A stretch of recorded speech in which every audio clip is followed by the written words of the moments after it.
Nos guste o no, los humanos somos seres gregarios, lo que significa que, a veces, y no siempre, nos vemos obligados a convivir con otras personas y a llegar a acuerdos, a llegar a tratos entre nosotros. Si además tomamos ese esquema y lo elevamos hasta un país completo, es decir, relación entre distintos países, se viene haciendo necesario crear alguna figura que sirva de intermediario entre los intereses de un país y del otro. Y ahí es donde aparecen los embajadores. Y de eso es de lo que vamos a hablar hoy con una invitada muy especial, Isabel. Ya la conocisteis el año pasado y en esta ocasión vais a volver a conocerla. Ya sabéis que de cuando en cuando me gusta hacer colaboraciones. Y en esta ocasión Isabel nos va a guiar a través de un pequeño viaje por los siglos XVI y XVII para conocer a las embajadas de aquella época y muy específicamente a las embajadoras de su tiempo, embajadoras que o bien estuvieron afincadas en España o bien fueron españolas que acudieron a otras cortes europeas de la era moderna para ejercer junto a sus maridos el oficio de la diplomacia. Mujeres que tenían todo tipo de vidas, todo tipo de edades y que incluso mantenían relaciones de tú a tú con las mismísimas reinas y en ocasiones, quién sabe, también a veces se dedicaban a escribir libros de cocina. Pero eso, si os parece, vamos a ir viéndolo poco a poco junto a Isabel.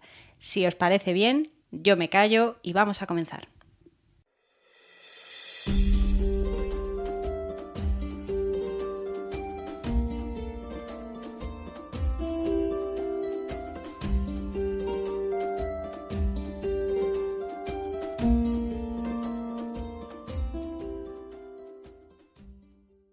Bueno, pues Isabel, bienvenida una vez más. Hola Marta. Hace un año ya que estuvimos aquí hablando Justamente. sobre, sobre Margarita y un año después, ahí estamos para hablar hoy de las embajadoras. Muy bien, y bueno, sin paños calientes y sin nada, empezamos directamente. Cuéntame, ¿por qué embajadoras? Bueno, el tema de las embajadoras, lo primero de todo, está ahora bastante de moda historiográficamente. Hay mucha gente que se dedica a estudiarlas. Yo las toco porque en el seno de mi tesis doctoral aparece una de ellas, que es de la que vamos a hablar hoy y luego más adelante. Y bueno, se empezaron a estudiar en el año 2014. Laura Oliván, que es una historiadora bastante conocida de historia moderna, fue la primera que empezó a hablar de ellas en sus artículos y a partir de entonces pues, ha tenido una tendencia ascendente. ¿Por qué? Pues porque se enmarca un poco en intentar poner en valor el papel de las mujeres en la edad moderna, que durante mucho tiempo ha estado un poco opacado en la historiografía. Se ha dado importancia a los hombres y no se ha dado importancia a las mujeres que había por detrás. Entonces, se ha estudiado a los embajadores, pero no se ha estudiado a sus mujeres, qué hacían, si tenían algo que ver con los cometidos de su esposo, si les ayudaban de alguna manera, si tenían algún tipo de poder informal que ejercían en esa corte de destino, etcétera. Y entonces, todo esto está bastante en boga actualmente. Está en boga, enfocándonos realmente, perdona que te lo pregunte, porque la gente se haga una idea, entre el siglo XVI y XVII. Sí, bueno, porque esos son un poco, yo estudio el siglo XVII, el tema de las embajadoras viene, como ahora hablaremos, a partir del siglo XVI, luego siguió habiendo embajadoras también después, pero nosotras hoy nos vamos a circunscribir a ese ámbito cronológico. ¿Mm? Me has hablado de una de las primeras mujeres que querías tratar, la condesa de Potting, cuyo nombre Ujú. es Sofía de, a ver si me sale bien, Dietrichstein. Dietrichstein. Bueno, en alemán creo que suena bastante más duro al oído, en castellanizado un poco, Dietrichstein, podemos decir, sí, Sí. Sofía de Dietrichstein es la mujer de la que vamos a hablar hoy. Es la esposa del conde de Potting, que fue el embajador imperial en Madrid, el embajador del emperador Leopoldo I en Madrid, y estuvo en Madrid bastante tiempo, estuvieron 10 años, que es mucho, porque los embajadores normalmente no estaban tanto tiempo, solían estar aproximadamente 2, 3 años, podía ser lo normal. En un principio, lo que ocurría era que ellos se desplazaban al país en concreto, para una gestión determinada y cuando acababan se volvían. Pero a partir del siglo XVI, comienza a haber lo que se llaman las embajadas permanentes, es decir, que se quedaban ya en ese país, pues como te digo, 2 o 3 años aproximadamente. Más o Entonces, a menos partir de como entonces ahora. es cuando, sí, aproximadamente, aunque ya te digo que acabo de decir que Putin estuvo 10 por otras cuestiones, pero no se quedaban mucho tiempo. Y claro, cuando ya mandas tú a un señor a otro país, y ojo con las distancias y los viajes del siglo XVI y XVII, que no son los de ahora, pues si estaba casado o si tenía hijos, pues se tenía que ir con ellos, lógicamente. O si estaba soltero, a lo mejor convenía que se casara. A partir de ahí es cuando comienza a aparecer esa figura de la embajadora o embajatriz, que es otra palabra de la época que también se utiliza. Esta palabra, Marta, la primera vez que se tiene constancia de que a una mujer de un embajador se le llama embajadora es precisamente con la madre del conde duque de Olivares. La madre del conde duque de Olivares era la mujer del embajador español en Roma a finales del 16 y esta señora hay un documento en que se le llama ya embajadora en el año 1585. Es el primer vestigio que tenemos sobre ello. ¿Y cuál era el papel que ellas tenían? Pues sobre todo eran un vector de información, es decir, tenían que tener una relación muy estrecha con las mujeres de la familia real. Normalmente la reina o las princesas, en el caso de España, eran infantas, estaban mucho tiempo en palacio, les hacían compañía, estaban con ellas, asistían con ellas a una serie de eventos palaciegos y todo eso suponía mucha información para su marido, porque ellas podían oír todo tipo de cosas y podían incluso hablar de esos temas con la reina, por ejemplo. Entonces esto suponía, era un activo muy importante para, para sus maridos. Antes de que las mujeres tuvieran este papel, cuando los hombres iban solos a las embajadas, lo importante era el candidato. Este señor, ¿para qué nos sirve? ¿Qué puede hacer en Madrid, por ejemplo? Pero luego ya comenzó a tenerse en cuenta qué puede hacer su mujer o con quién podemos casarle para que él vaya a Madrid y pueda tener más éxito en la embajada, como por ejemplo es el caso del propio Putin, ¿no? Entonces entiendo que es un papel que empieza a trascender lo que se consideraba, bueno, lo que siempre se suele decir en la cultura popular, el objeto decorativo de una esposa. Ya, claro, efectivamente, deja de ser el objeto decorativo y comienzan a tener una especie de función social, yo no me atrevo a decir político como tal, pero sobre todo una función social, pero que tenía una gran importancia. De hecho, te comentaba al principio que la primera historiadora que comenzó a estudiar en las embajadoras, que es Laura Oliván, ella nos aportó un concepto que acuñó una historiadora alemana que es en alemán Arbeitspaar, que quiere decir pareja de trabajo, o también se dice Diplomatic Working People, es decir, perdón, Diplomatic Working Couple, que quiere decir pareja diplomática trabajando juntos, ¿no? ¿Qué significa este concepto y por qué es importante?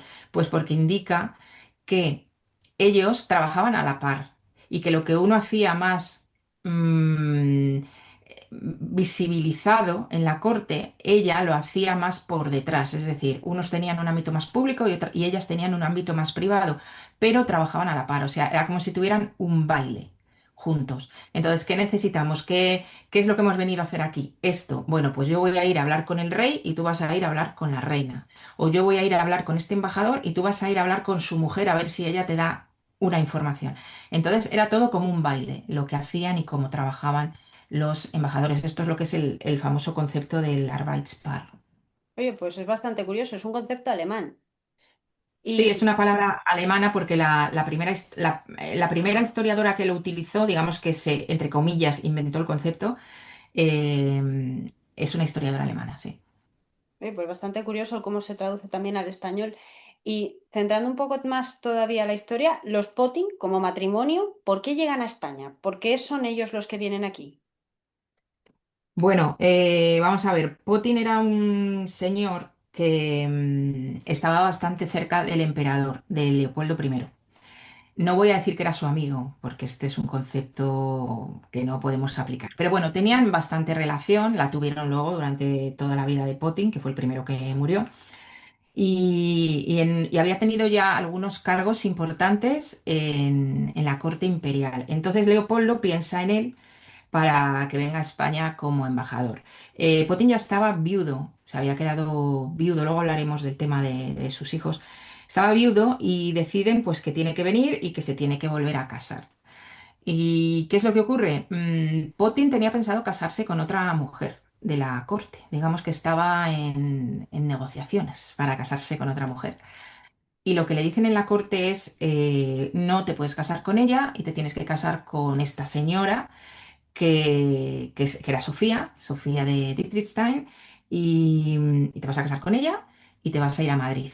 El tema es, ¿por qué le obligan a casarse con Sofía? Pues porque Sofía era familia de muchas familias nobles de alto linaje que había en España. Entonces lo que querían precisamente es que ella le pudiera ayudar en el cometido, que el principal, bueno, tuvieron varios, ¿no? Pero uno de los principales era la boda entre la infanta Margarita y el emperador Leopoldo, que no acababa de gestionarse. Entonces querían que él un poco metiera un poco de prisa en todo este asunto, ¿no? Entonces le dicen, tú no te puedes casar con esta señora porque esta señora no tiene lazos en España y te vas a casar con esta otra que sí que los tiene. Y si quieres hablamos un poco de dónde venía Sofía, porque eso también es bastante interesante, la familia de la propia Sofía, porque ella era bisnieta, Sofía era bisnieta de un matrimonio que se habían casado un Dietrichstein con una mujer española que se llamaba Margarita de Cardona. Los Cardona son un linaje bastante importante de la corona de Aragón en aquella época. Su padre, el padre de Margarita, había sido virrey de Cerdeña, su madre era de los Requesens, también muy conocidos, y ellos se conocen porque el que luego fue el emperador Maximiliano, entonces era archiduque, se vino a casar con María de Austria, con la hermana de Felipe II. Entonces él viene a España y ahí parece ser que es cuando se conocen. Maximiliano y María se casan. Se quedan de regentes de los reinos aquí peninsulares de Carlos V, porque Carlos V en un momento dado no estuvo, y Felipe II, entonces todavía el príncipe Felipe, tampoco estaba. En ausencia de los dos, quedan como regentes Maximiliano y María. De hecho, en esa época en que están de regentes, nace aquí en España su hija Ana. ¿Y quién era su hija Ana? Pues la que luego se casaría con Felipe II, su tío, sería su cuarta esposa.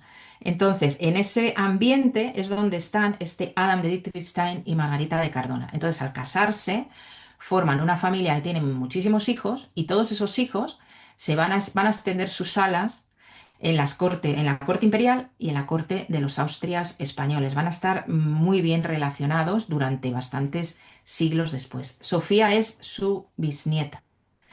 Al ser su bisnieta de este matrimonio, tenía lazos familiares con familias muy importantes, con los Velasco, con los Cardona, con los Mortara. Todos ellos la van a acoger al llegar a Madrid y la van a ayudar, sobre todo al proceso de aculturación, porque ella cuando llega apenas habla español, su marido tampoco.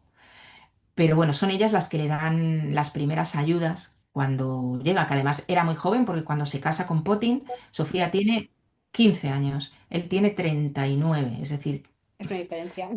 casi le triplica la edad, las cosas de la época. Desde luego, Y, esa cosa de la época. y bueno, pues se vienen para acá, se casan y se vienen para España. Entiendo que a veces estas cosas no están del todo claras o no se sabe con seguridad, pero ¿Sofía hablaba español o no mantenía, digamos, cultura o relación con la familia española activa? No, ella no hablaba español. De hecho, se sabe que era muy tímida. Claro, si tú eras una embajadora y eras muy tímida, ahí había un problema porque tenías que tener unas relaciones sociales intensas, no solamente en palacio con la reina o con la infanta Margarita, que estaba también por allí, sino con otras mujeres nobles y con otras embajadoras. Y entonces sí que hay documentos en los que se habla pues, que era muy tímida y que digamos que no estaba haciendo bien su función. Y también se habla de que se dedicaba solamente a visitar a sus parientes y no hacía vida social fuera de ahí.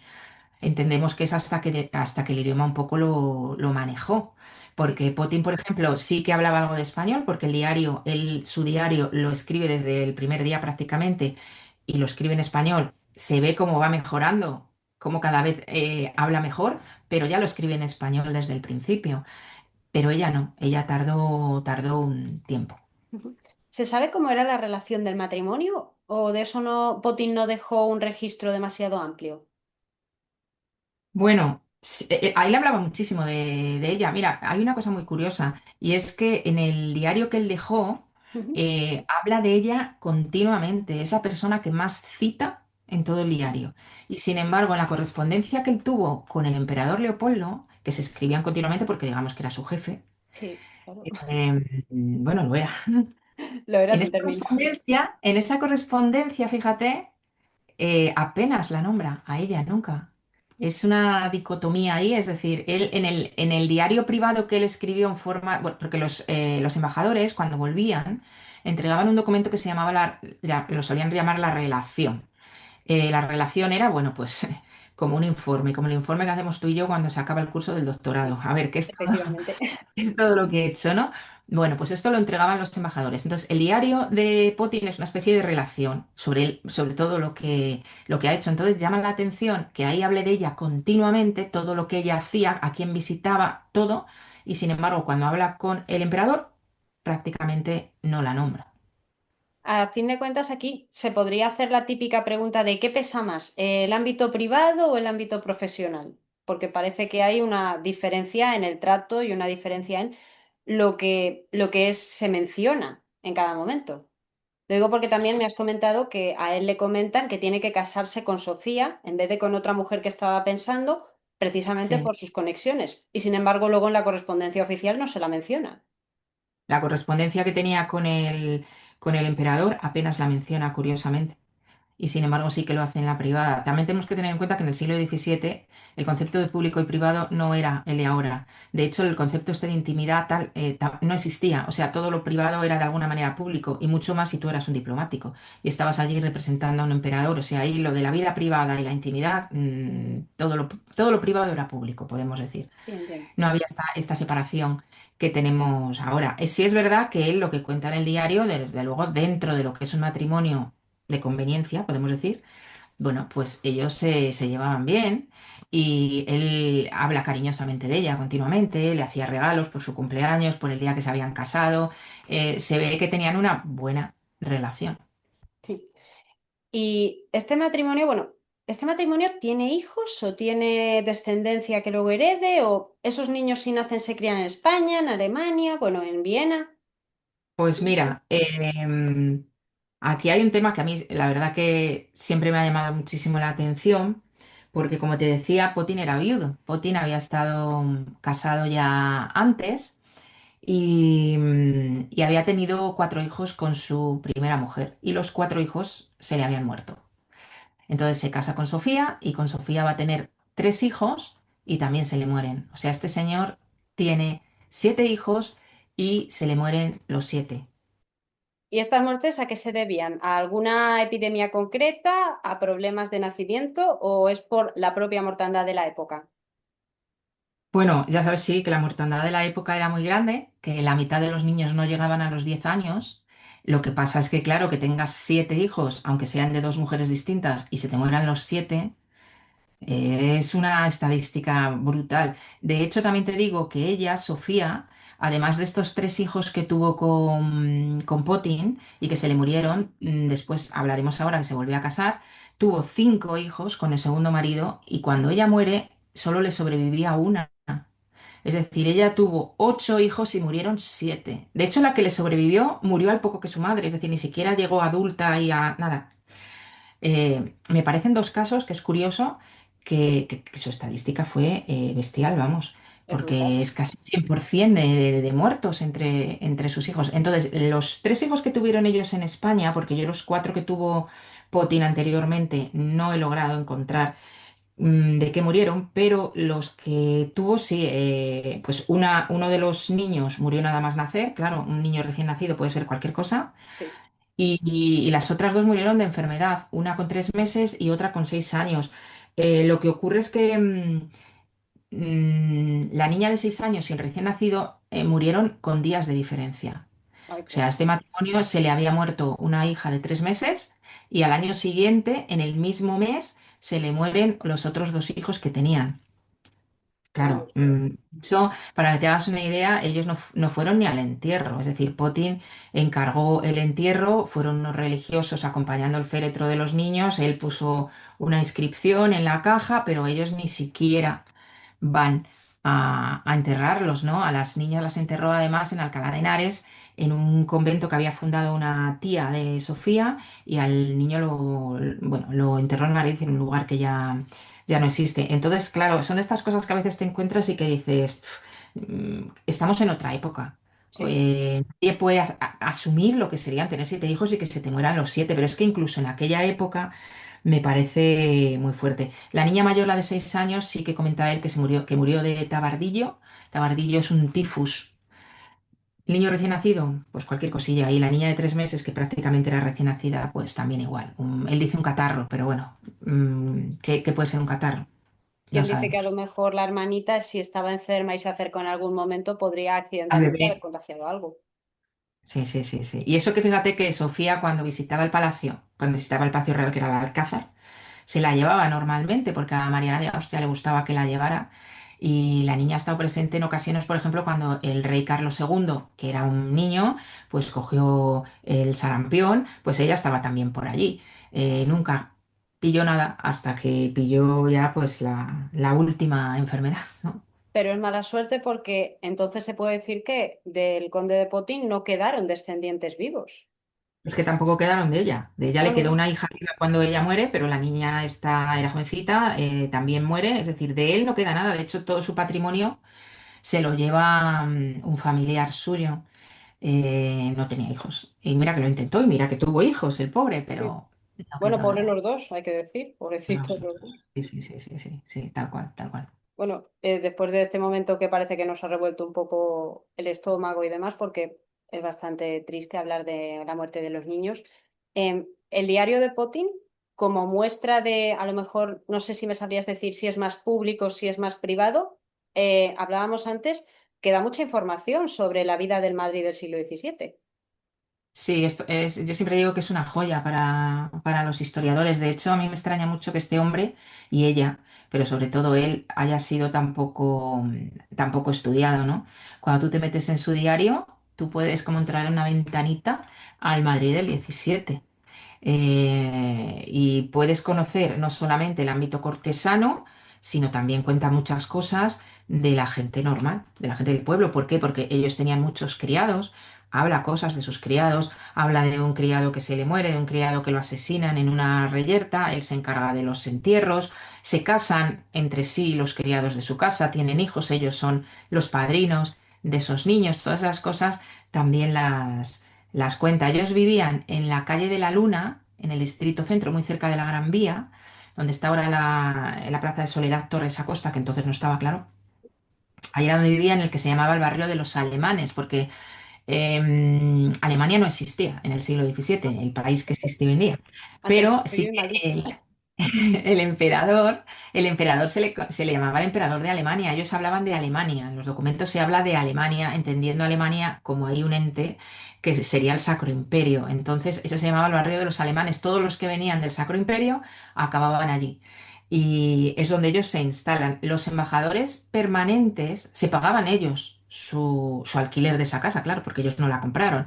Ellos lo pagaban. Si eras un embajador extraordinario, te lo pagaban en palacio, pero si no, tenías tú que pagarlo. Y Putin tuvo también muchos problemas de dinero, pues porque de Viena no venía el dinero que le tenían que pagar y él lo tenía que adelantar. Bueno, esto le pasó a todos los embajadores, que se habla mucho de la hacienda española, pero bueno, que tampoco en Viena pagaban a tiempo, ¿no? Entonces él se pagaba esa casa, él habla incluso, fíjate, de los usos y costumbres respecto a la casa, porque en verano, que hacía mucho calor, se bajaban a las habitaciones de abajo, bajaban todo y bebían en las habitaciones de abajo, y cuando hacía frío en invierno subían a las habitaciones. Él lo cuenta en el diario cómo cambian todo hacia arriba o hacia abajo.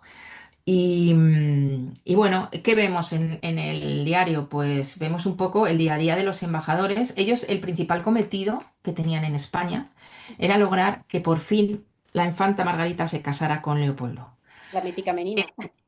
la menina pequeñita. Entonces, estuvieron intentando que la cosa saliera para adelante.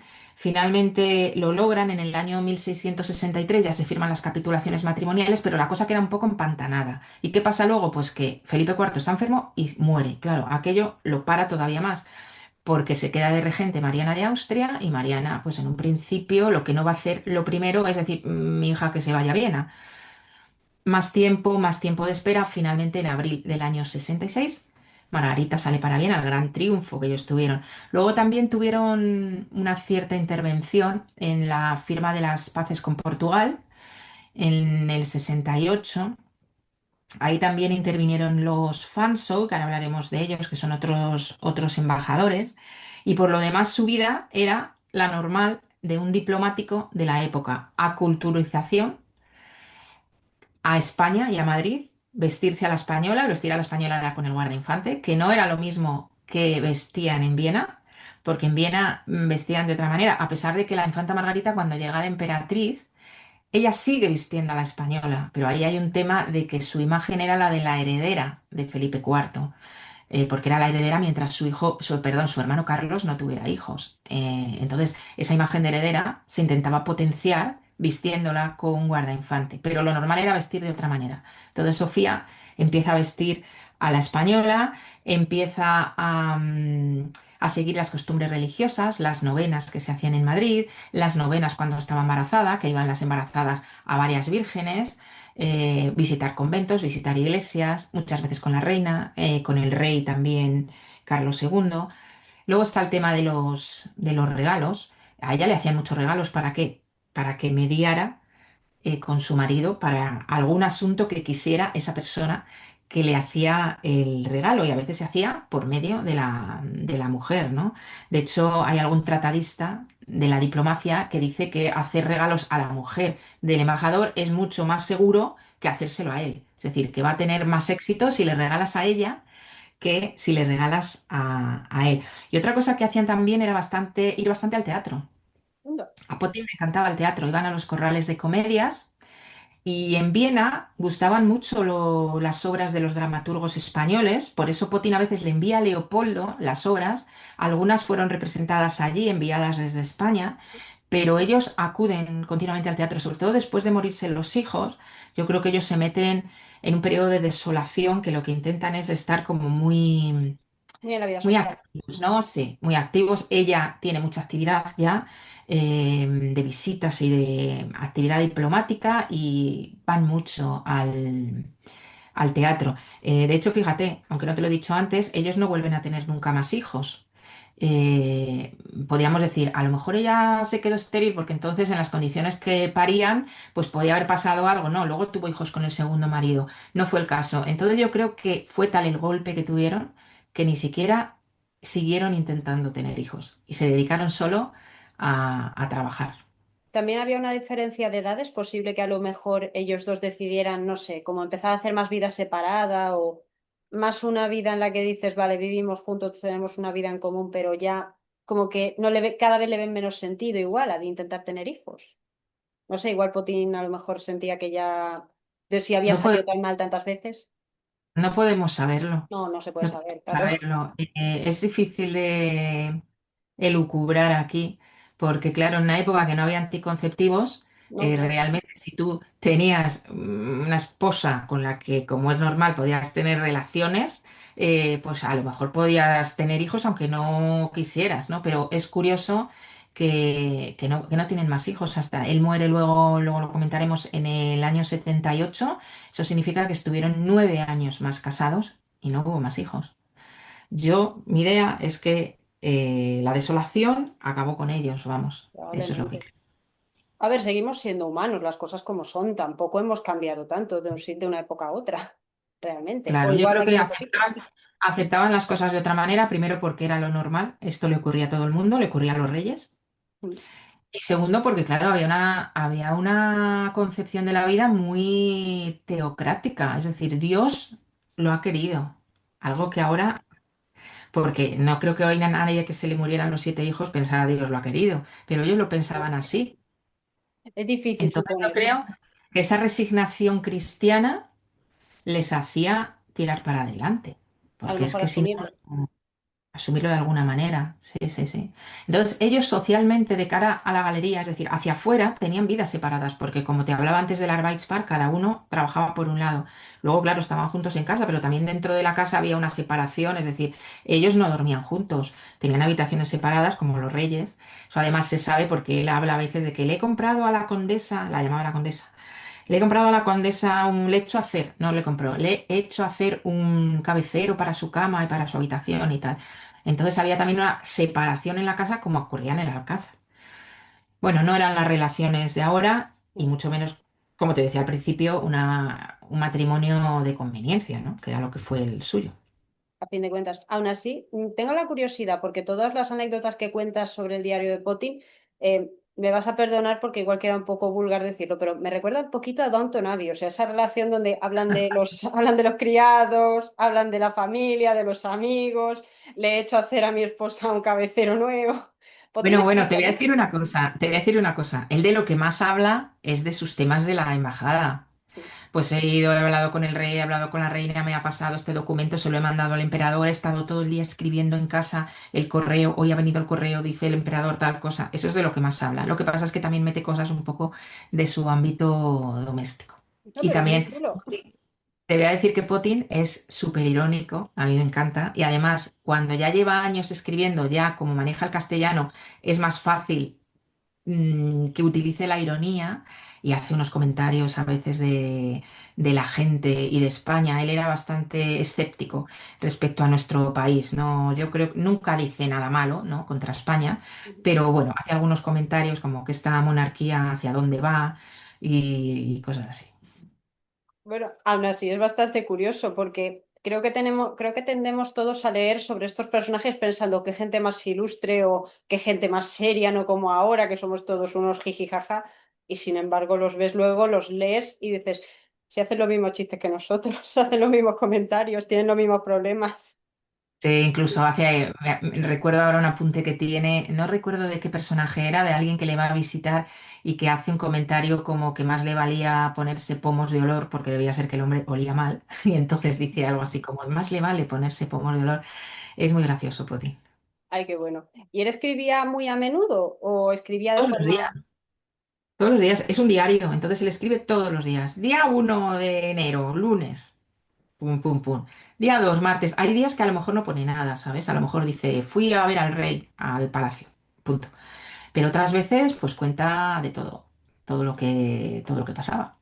¿Y ese documento se esperaba que después fuese, en algún momento fuera a ser de uso público o es algo que él escribe más como para llevar un registro de las cosas que pasan, lo típico Claro, de diario personal? claro. Lo que te hablaba antes de la relación del diplomático. Entonces él se lo llevó a Viena y quedó allí en los archivos vieneses y luego esto se encontró, pues creo que fue en el siglo pasado, cuando lo encontraron y se editó en un libro, es decir, estaba ya en castellano, pero bueno, había que adaptarlo un poco. Y fue cuando salió a la luz en el año 1990, que es la primera edición de su diario.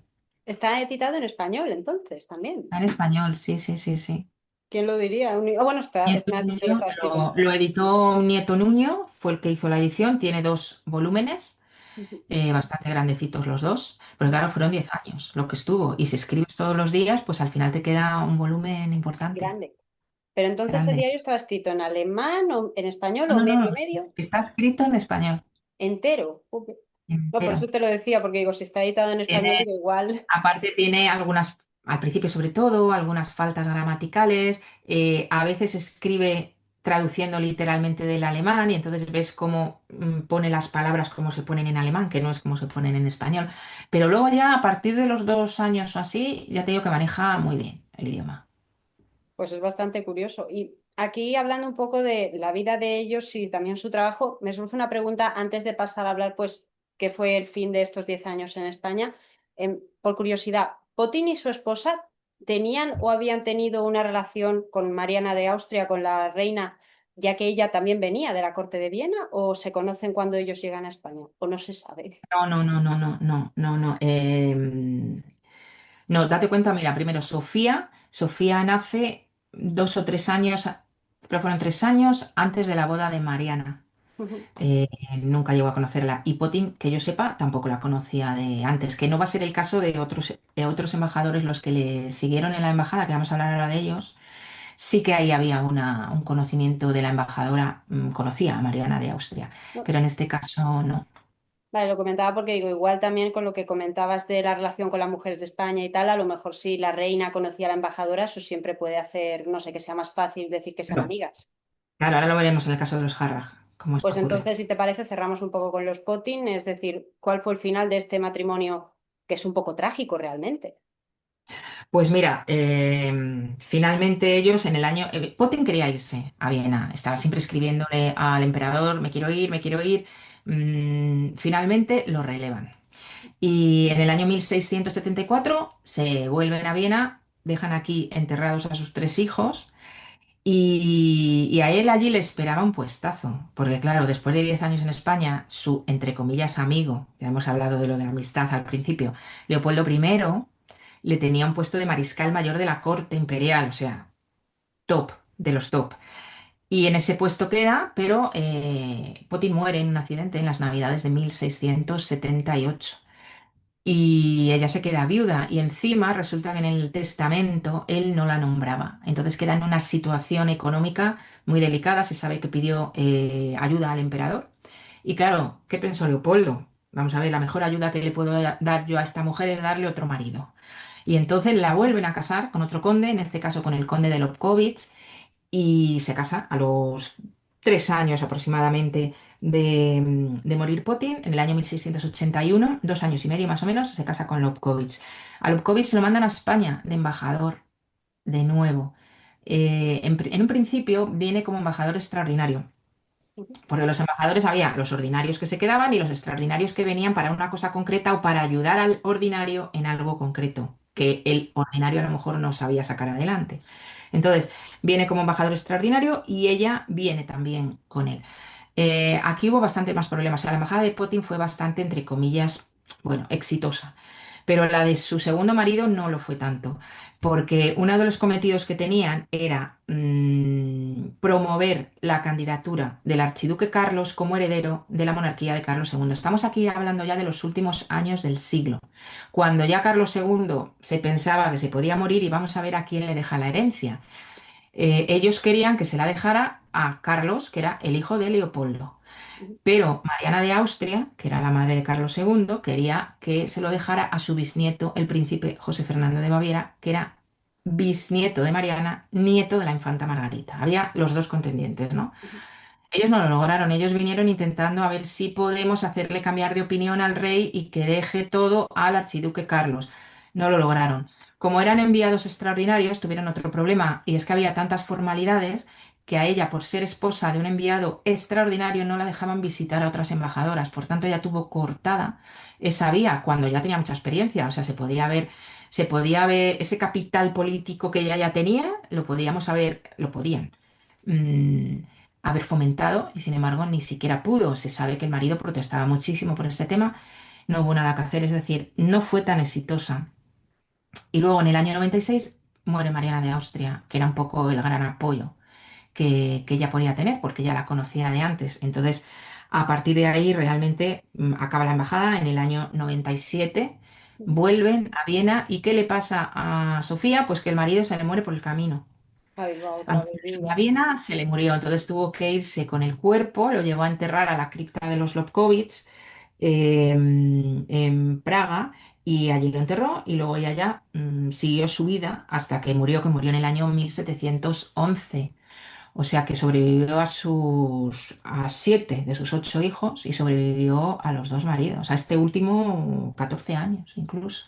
Los dos maridos después la dejaron, digamos, sin nada de herencia o ella pudo sobrevivir No, gracias a lo que ese fue fue después. Putin. Putin Ujú, no la nombraba en el testamento y ujú. sí que se quedó en una situación. En este caso no, en el caso de Lobkowitz, ella pudo seguir viviendo como condesa viuda de Lobkowitz, pues los 14 años que le sobrevivió.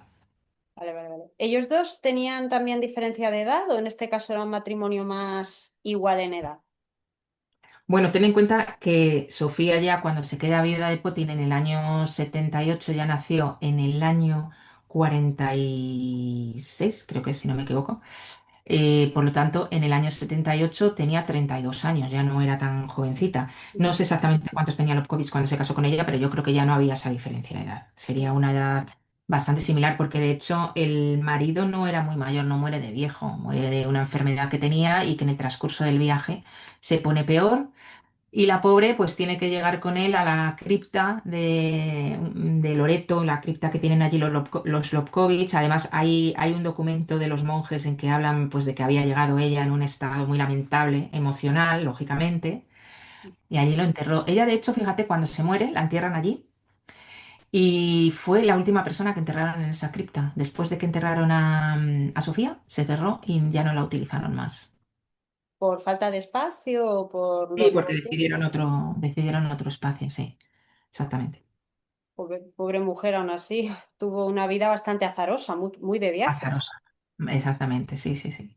¿Y quiénes fueron los que se quedaron cuando Sofía se marcha otra vez? Bueno, Sofía y su marido se vuelven a marchar. ¿Quiénes se quedan en España? Porque creo que es lo siguiente de lo que íbamos a hablar.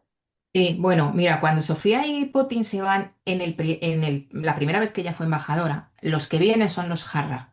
Vamos a hablar de ellos porque tienen que ver también con la segunda embajada. Los Jarrah es un caso también parecido al de Sofía, porque él, el conde de Jarrah, se casó con una mujer que se llamaba Juana, y Juana era hija de un antiguo embajador en España. Ujú, Su padre había sido embajador en España, ella de niña había sido dama de Mariana de Austria. Esto hizo que tuvieran una relación muy estrecha toda su vida, una relación bastante estrecha entre ellas. De hecho, hasta que muere Mariana de Austria se siguen carteando, se querían bastante, hay mucha correspondencia entre ellas dos. Y entonces, por ese motivo, también se casan estas dos personas, el conde de Jarrac con Juana Teresa, porque ella conocía la corte, se llevaba muy bien con Mariana, había sido dama, entonces era un activo para él.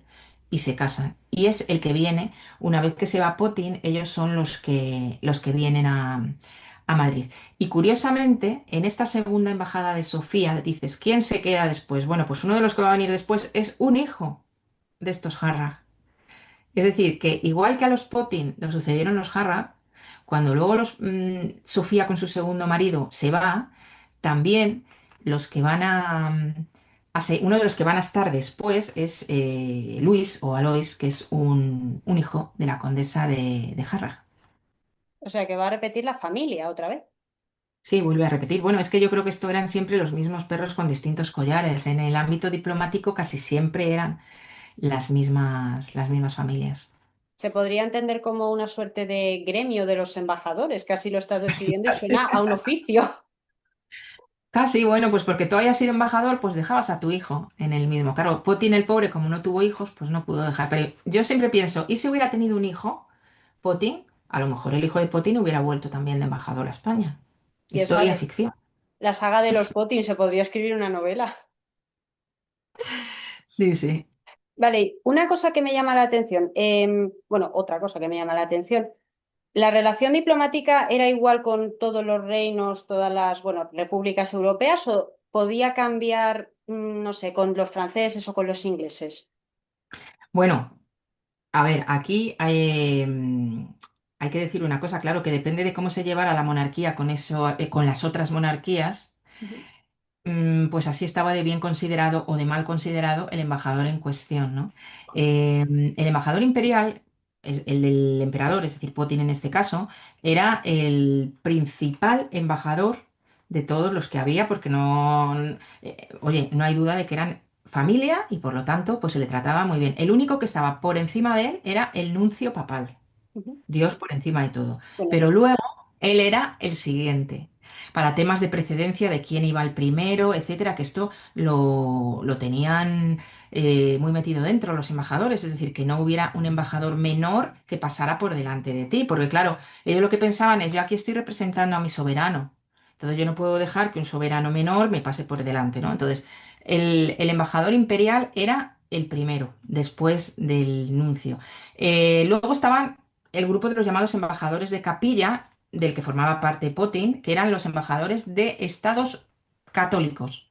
Ujú. Iban por delante de los protestantes. O sea que había incluso clases dentro de los embajadores. Y dentro de los embajadores de capilla, pues también dependía de qué relación había con el resto de países, ¿no? Pues países decimos ahora porque entonces la palabra país, estado, etcétera, No, por pues eso no no se sabía muy bien cómo decir.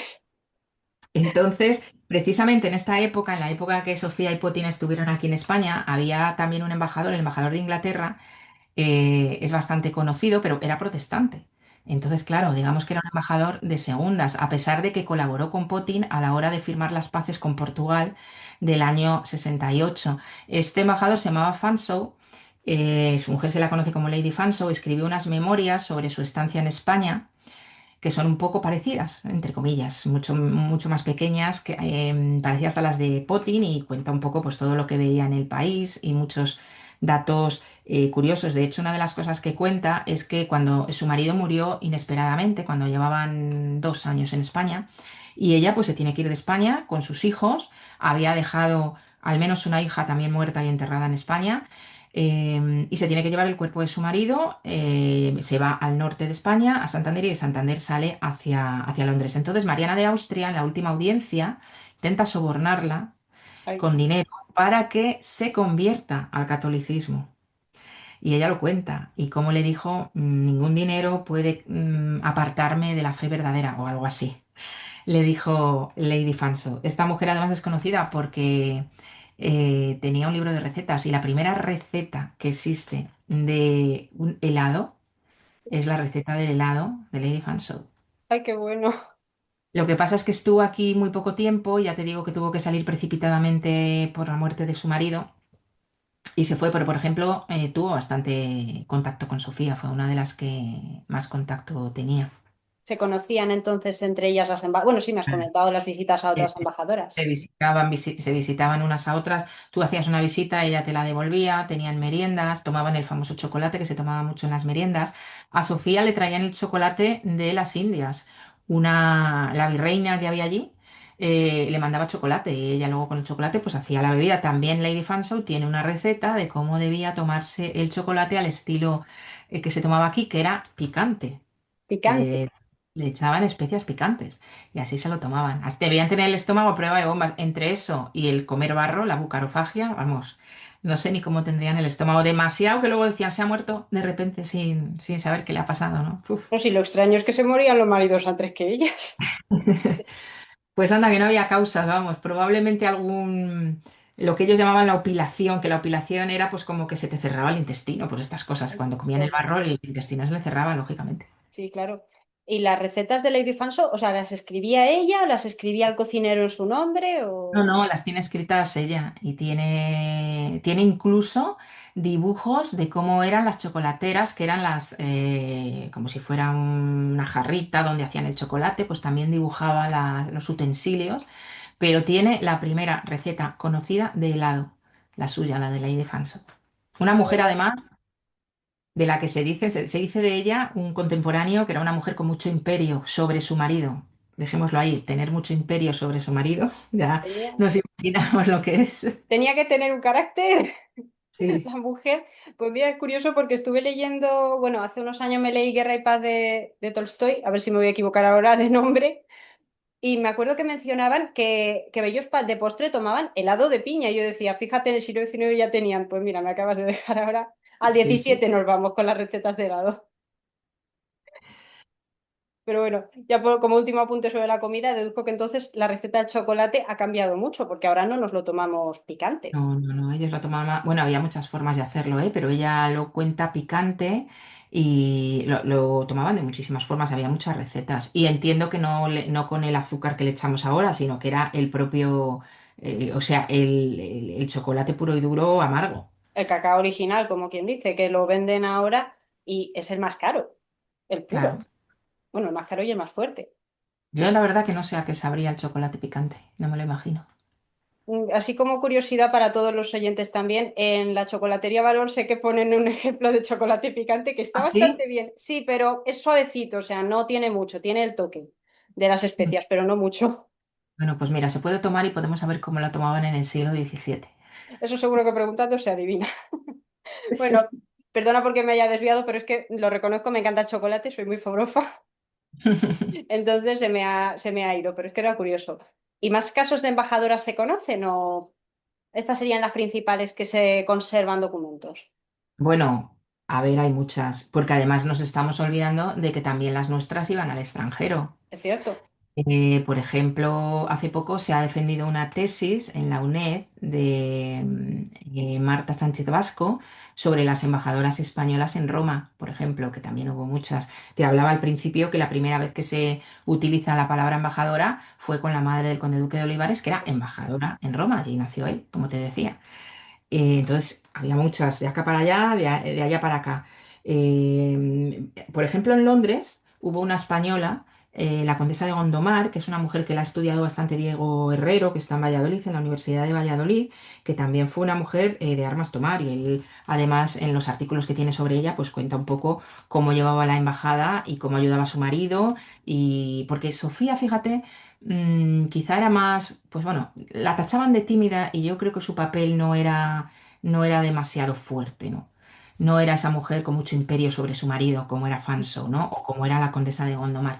Pero esta condesa sí que tuvo un papel bastante preponderante en esta embajada a principios del siglo XVII. Luego, en esa época también, la marquesa de Mirabel estuvo de embajadora española en Francia, por ejemplo. Y este es un caso, igual que el de Potting, en que se valoró mucho mandar a su marido precisamente por la mujer que tenía y porque se consideraba que se iba a desenvolver muy bien en la corte y que iba a poder acercarse a la reina que había entonces, que era la reina Ana de Francia, es decir, Ana Mauricia, hermana de Felipe IV, la famosa, la madre de Luis XIV, ¿no? Entonces, en este caso, a la marquesa de Mirabel precisamente se mandó a su marido allí de embajador porque ella era un activo para él en ese momento, ¿no? ¿Y cuál más te puedo contar? Pues mira, hubo también aquí una que era embajadora de Francia en España, la marquesa de Villars, que estuvo a finales de siglo, cuando ya estaba casado Carlos II con María Luisa de Orleans, y su principal cometido era precisamente hacerse un poco con el favor de la reina, de esta mujer, Saint-Simon, que fue un diplomático francés que estuvo en España y escribió sus memorias sobre España, pues dijo de ella que era más mala que una serpiente. Ay, Yo creo que con eso nos podemos hacer una idea. Es decir, que hemos visto a lo largo de esta charla que las mujeres sí que tenían un papel, ¿eh? Cuando estaban casados con los diplomáticos. En mayor o menor medida hemos visto distintos casos, pero como ves, pues todas tenían su papel en la trama.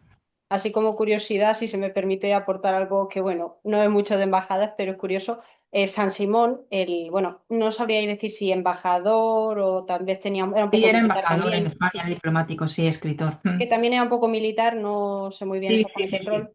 Este hombre estaba emparentado, no sé exactamente ahora mismo si como primo o como primo lejano, pero tenía ese tipo de parentesco con uno de los primeros economistas del siglo XVIII, con Exactamente, de San la familia Simón. Rockroy o Rockroy, creo que es la Sí, familia. Eran familia, lo que no sé si eran supongo que primos creo que lejanos, eran pero sí, primos, es que sí que estaban emparentados, pero no sé exactamente decirte ahora si eran primos hermanos, creo que no, creo que eran primos lejanos.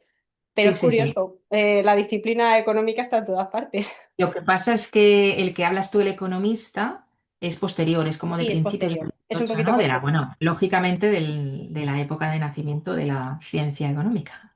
No, pero me refiero, parece que a veces en algunas familias lo de escribir se llevaba en la sangre o que era algo extendido, que cada uno escribía Bueno, un poco de lo que veía, de lo ¿sabes que lo que leía. pienso yo sobre eso? Pues que al final eran familias de las élites, eran familias privilegiadas, familias alfabetizadas y que leían, que escribían y que al final acababan pues haciéndolo. Evidentemente en una familia del pueblo llano, pues eso era mucho menos probable que Bueno, y mucho ocurriera. más difícil la difusión en la época, Claro, porque sí, también sí. luego. Y me gustaría preguntarte, Isabel, tú, el tema de estudiar a las embajadas, a las embajadoras y todo esto, ¿qué es lo que, como historiadora, más te llama la atención? ¿O por qué te parece interesante el aporte de las embajadoras? Bueno, es interesante porque es un aporte nuevo a la historiografía, Ujú. porque nos puede dar unas pinceladas más del papel de las mujeres, porque las hemos estudiado como reinas, o emperatrices o infantas, pero no las habíamos estudiado en este papel diplomático. Y porque además son, yo diría, las grandes escondidas. Sí, Se habla poco de ellas. De hecho, por ejemplo, la condesa de Potín, hay muy poca información. Yo barajé hacer la tesis sobre ella, pero es que era imposible, no había prácticamente nada.